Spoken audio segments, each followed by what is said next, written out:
Are being planned for the 6 victims in the latest school shooting in Tennessee. First Lady Jill Biden paid her respects at a vigil in Nashville on Wednesday. Monday morning shooting is the 19th at a school or university over the last 3 months. This is the 130th mass shooting so far in 2023, and it comes not even 1 year after the Uvalde school shooting, which left 21 people dead. Both adults and children need support in the wake of these traumatic events. So joining us this morning is former school psychologist Nicole Thompson, who can really help walk us through how to support our children and ourselves during these challenging times. So good morning, Nicole. Thank you for being here.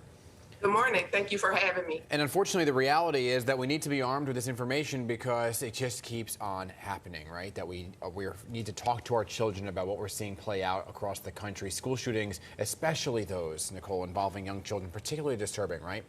But they've become more common as we keep talking about it. So are we as a society, and maybe adults, desensitized to this kinds of violence?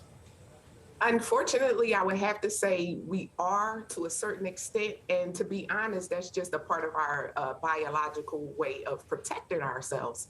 If something traumatic keeps happening over and over again, our brain seems to desensitize it or normalize it.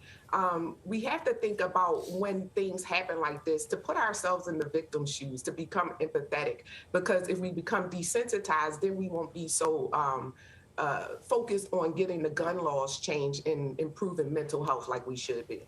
And the thing is, if we become desensitized, sometimes we forget that it can still be traumatizing for folks, especially younger kids. So as a former school psychologist, you have a lot of insight then into how children process this trauma. So what are some of those warning signs that we should look for to know that kids are dealing with trauma? Yes, most certainly. So the first thing would be a change in behavior. So if your child is usually, let's say, an easygoing child, and all of a sudden you notice an increase in problematic behaviors, like inattention or explosive rage or things of that sort, and it's happening for weeks on end, that's definitely an indicator that your child is dealing with something that needs to be addressed right away. And that's something you're talking about over time, right?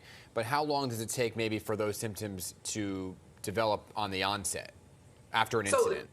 Yeah, so it just depends, depending on the individual. It could happen right away. Yeah. It could take a while for it to happen because it all just depends on how we process the information.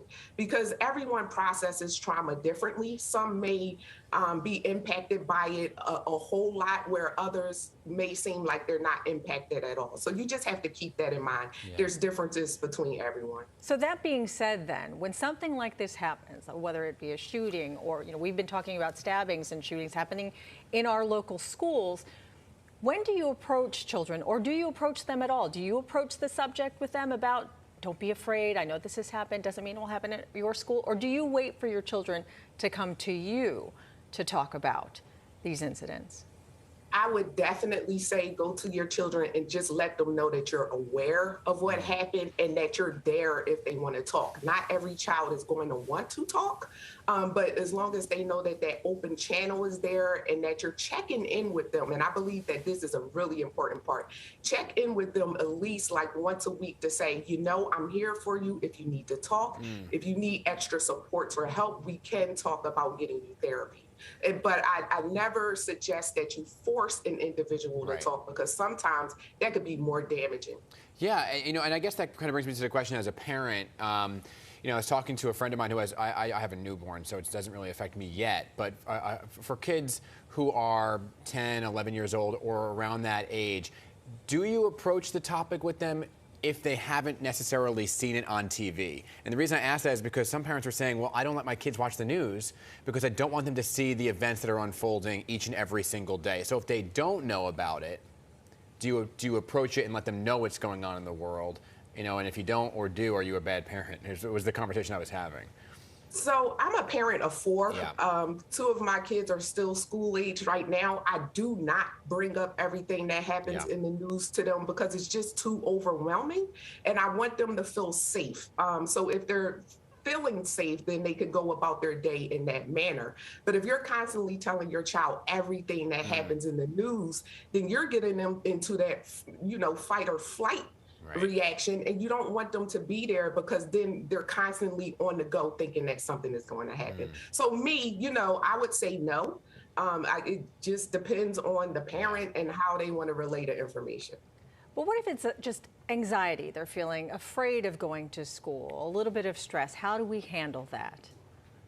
So you would definitely have to talk to the child because, again, the anxiety is real. We've been seeing so much violence all throughout the world, but just let them know that to constantly affirm themselves that I am safe. The more that you think about something, the more that it appears. So if you're constantly thinking that you're safe, then hopefully those things will appear more in your environment. But it most certainly is a conversation that needs to be had because it's a possibility that it could happen to any of us. Yeah. All right, Nicole Thompson, thank you so much for giving us these helpful tips. And by the way, you can get more on these tips on helping students deal with trauma in Nicole's book, Reach to Teach. It's available on Amazon. Nicole, thank you.